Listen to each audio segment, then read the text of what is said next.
And that was what was so powerful in the Reformation view, is that it allowed different spheres of life, the artistic, the political, the scientific, the philosophical, the theological, all of these had spheres of influence and importance, and laws that operated within them, and they were seen in that way.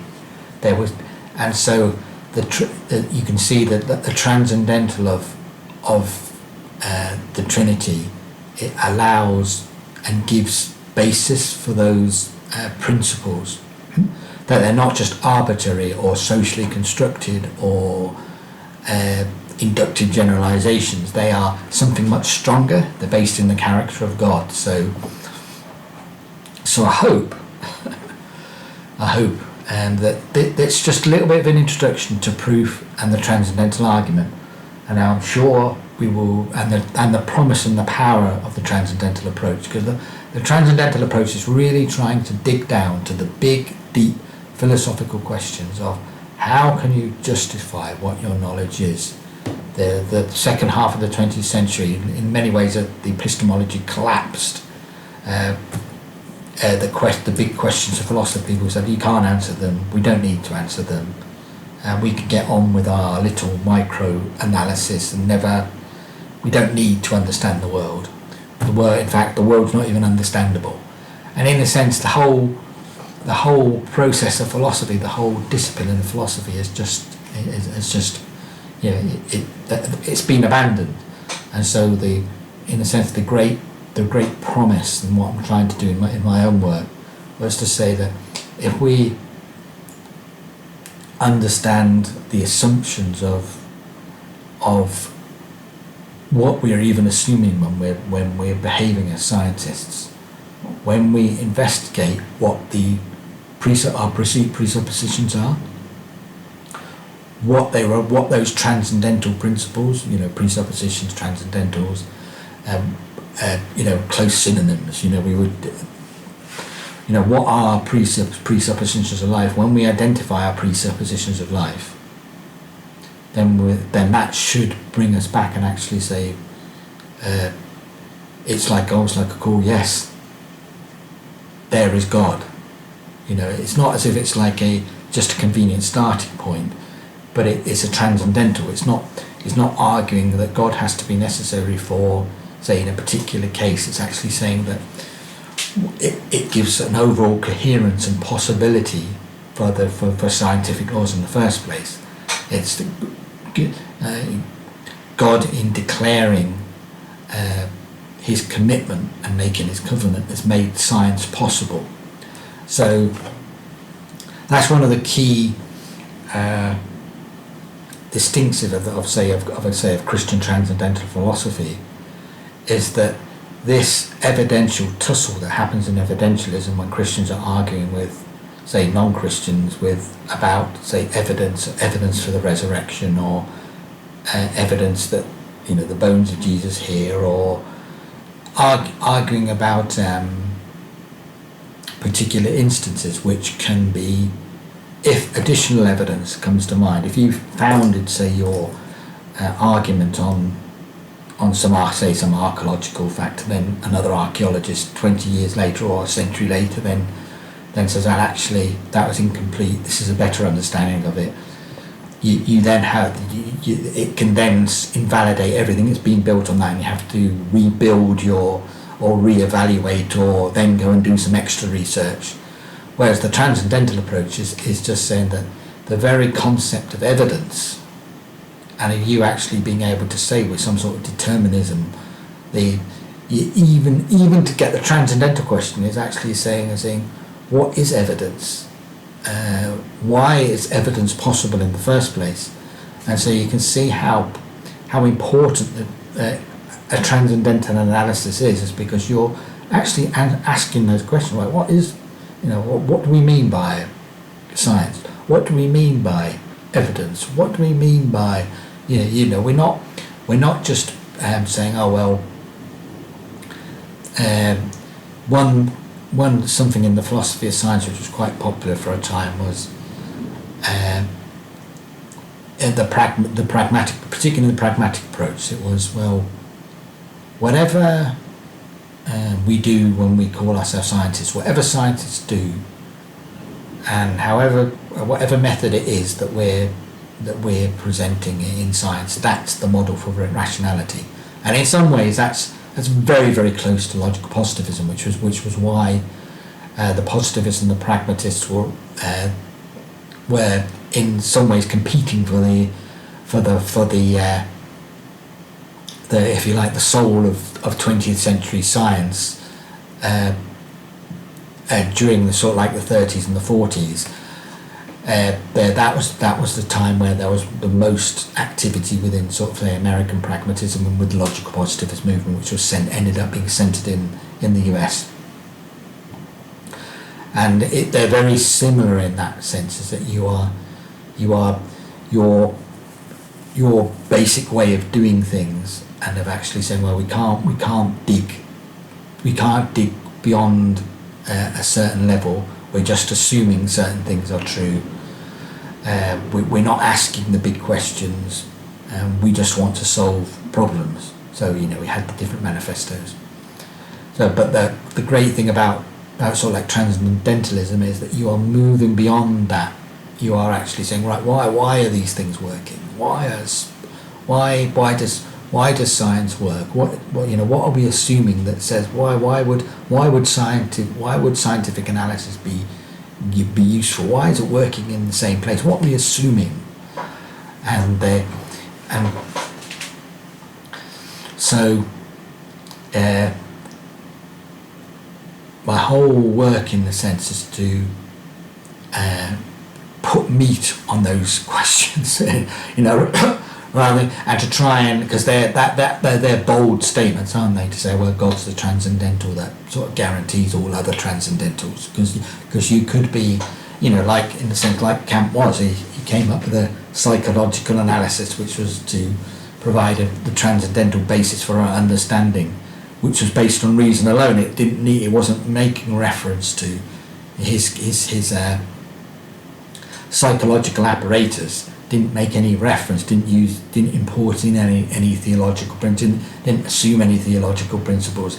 He wanted, the title of his work on moral philosophy was religion within the bounds of reason alone. So his transcendental, the justification for, he was trying to generate a set of transcendentals that would justify all human knowledge on this psychological basis of alone. But we would want to argue and say, well, even if you consider that he was successful, and most, despite his enormous reputation, many would say, no, he wasn't successful, he failed, which is why we had the whole series of responses to Kant in the 19th century, and then in the sense, the renunciation of Kant in the positivist movement, and then we've had naturalism in the second part of the 20th century, and then we've had sort of like almost like a despair and a subjectivization of philosophy in the period, perhaps what you would call the postmodern period. And I think we're in a sense we're beyond postmodernism now, because postmodern, in some respects, there's still some things in our culture which are very much postmodern in their concepts of gender, for example, and gender being fluid, and they very much have a postmodern base. They're from postmodern thought, but there's been an attempt to move beyond pure subjectivity in our relations, but you always then struggle. What basis have you got for asserting any type of person independence? And that's why transcendentalism, and Christian transcendentalism in particular, it's why it's so important that you provide some sort of foundation for knowledge. which is why I call my work epistemological self-consciousness. So I hope this has been some sort of I think it's got some of the most interesting things, where you've got sort of like the concept of proof, you've got sort of the problems of induction and abduction and rational logic, all these sort of things that are so central to our worldviews. And then we're going to say, well, how do you ground those at all? And that's what you call, if you like, the transcendental question. That's when you're talking about transcendental proofs. And when you talk about transcendental proofs and grounding what you believe, you can either take, say, the atheist route of saying, well, we have no grounding, or or some sort of agnostic route where you're saying, well, no idea where we ground. How do we're agnosis, which is actually the interesting thing about the word agnostic. Was that I think it was coined by Huxley, I think, one of the Huxleys. It might have been Aldous Huxley, and it wasn't an honorary, because we often think now, as somebody who says they're agnostic, we often think they're a little bit more sophisticated. They're sort of like it's like, if you're at a party and you were saying, well, actually I'm agnostic, you're sort of like trying to say, I don't believe the evidence shows us one way or another that we can be certain of a belief in. So you're not, you're prepared in a sense. You're almost like saying, you're saying, well, I can't believe it, but I can't. The evidence doesn't convince me one way or another. And it was originally, it's got like almost like a positive connotation, isn't it? It's got somebody who's open-minded. Whereas like when Huxley coined the term, the Latin equivalent to it is actually ignoramus. So, because agnosis is just like Greek, it's the alpha primitive with gnosis, agnostic, just comes in there. And so, whereas the Latin is actually ignoramus, so it wasn't an honorary title at all. He didn't consider it an honorary title at all. He said it's one without knowledge, i.e. an ignoramus. So, it's the whole promise of transcendental argument is to move us beyond sort of ignorance of our worldview and the cynicism of modern philosophy, where you say, no, there is no rhyme, there is no reason, there is no universe, there's just multiverse, and there's just, there is no determinism, there's just contingency, there is no laws of nature, they're just inductive generalizations. Science is, if science is successful, science is successful. If it's useful for us, then, which we said was begging the question, well, how do you decide what's useful, what's good? And you get to the very sad state of, say, of a Sartre, where he realises, he says that atheism is a cruel, I think that's the term he used, atheism is a cruel master. Because he suddenly realised that his whole motivation for his life and his writing and his plays and his teaching and his philosophy, he suddenly realised that he said the Holy Ghost was down in the basement. He realised that the whole motivation for his life was based on post-Christian principles of his culture, and he's saying that when you jettison those, like postmodernists like Derrida realised that and said, right, we have to jettison those too. What do we end up with? And in fact, you don't end up with anything. And that was the great, the